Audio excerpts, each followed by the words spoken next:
Flash games have been a big part of my childhood and anyone that grew up in the late 90s and early 2000s. Unless of course you were a North Korean citizen with no access to the interweb, or you were born as the literal child of Jeff Bezos and instantly gained a rabies-like aversion to plebeian websites such as coolmathgames.com and Newgrounds, then you would have probably spent countless hours browsing and playing these free Flash games.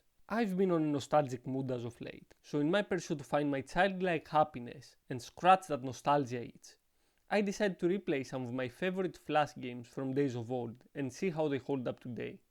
If they even hold up at all, that is.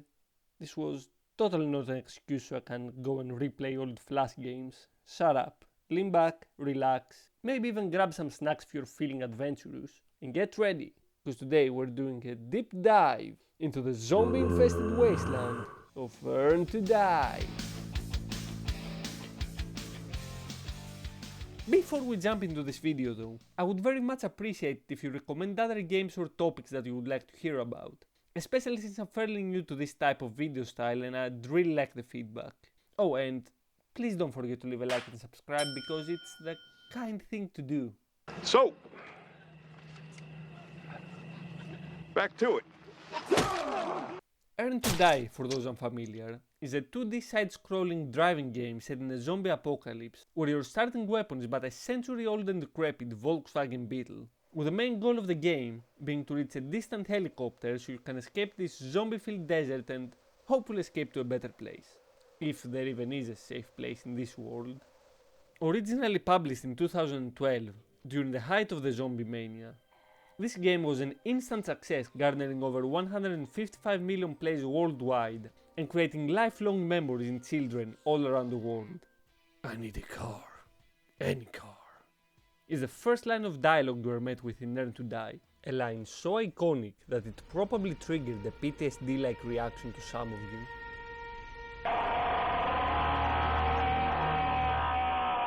The game starts off pretty simple by having you run down a hill, re-deading a couple of undead, and instantly running out of fuel, forcing you to retreat back into your garage. Wait. With a newfound sense of accomplishment, and a bit of cash that you probably pickpocketed off the guys you unapologetically mowed down with your car, you absolute monster, you now have the opportunity to upgrade your tier 1 beta Beetle into a zombie killing machine. Maybe not yet. Bruh, you so poor, bro. But after a bit of grinding,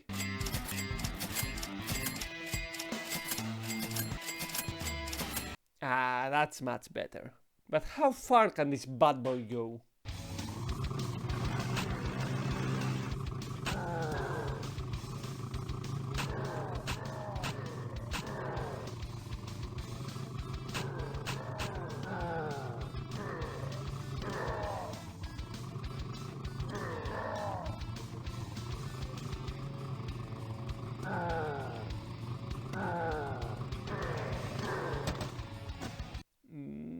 Not far. Not that far at all. Which is why you're going to need something even stronger, a monster of a vehicle. A car that can crush anything in its way. Your next car is a pickup truck. It's a blue pickup truck. Well, it might not be what you've always wanted, but with enough patience and a couple more runs,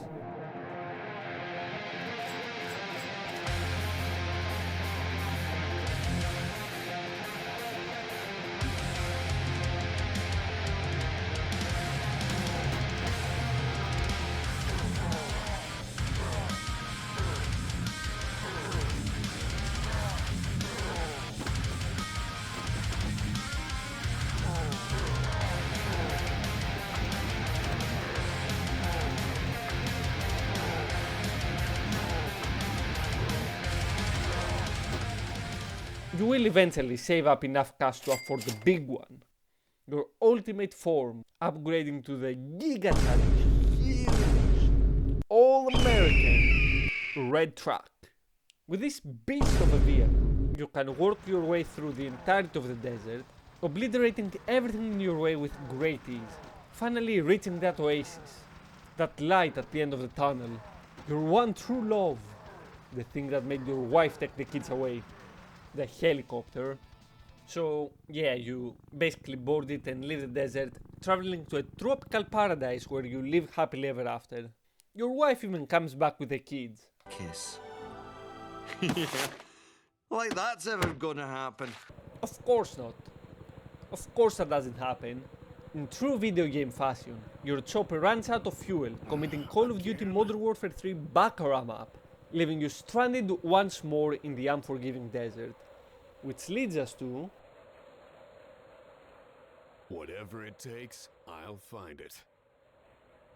Earn to Die 2012 Part 2, which starts right as Part 1 ends. Part 1 is basically the same game, adding nothing to the story beside the cutscenes of the helicopter crashing and adding 3 new vehicles. Those being the orange sports car, the Humvee, and the school bus. So now you're all caught up with Earn to Die Part 1, which is a sequel to Earn to Die, despite being named Part 1. So back to Part 2. This game starts with your character escaping the crashed helicopter and hearing a radio transmission on his walkie-talkie. The animatronic characters here do get a bit quirky at night. The transmission originates from a military base, telling all citizens to go to an airfield in Washington for an emergency evacuation. So the stage is set. I'll find You have your destination, and you only need one thing to get you there. I need a car.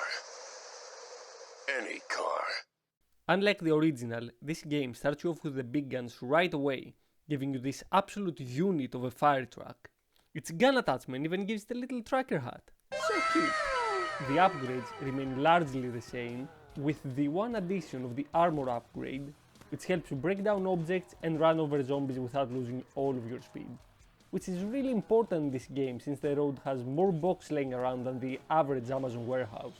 Outside of that, the game improves on the formula without making any broad controversial changes, adding more enemy variety than the 2 types of zombies that we see in the first game, and making the world feel just a tad bit more dangerous, since now instead of the glass-boned and paper-skinned zombies of the first game, that would collapse the moment a stray atom touched their skin, now you have some actually intimidating enemies, like these hulking monstrosities that will annihilate your speed once you hit them, forcing your car to a grinding halt, or these absolute menaces that will run at you faster than the kindest pitbull will run to the nearest toddler with the intent to maul them, that attach themselves to the side of your car, slowing you down even further. In the same fashion as the first game, you will slowly make your way through America, collecting cars not through buying them with money like the first game this time around, but unlocking them when completing each of the game's levels. As mentioned before, your starting car is the fire truck, but will quickly be replaced by the truck from the first game, with the final vehicle being the 1983 Oshkosh Hempt, or however it's meant to be pronounced, which can be upgraded from an average truck to a weapon that would make even the toughest Serbian war criminal blush. Equipped with a literal nuclear reactor as your booster, and an anti-aircraft gun as your weapon, you can finally reach the airbase and evacuate the area, saving yourself from this cursed wasteland.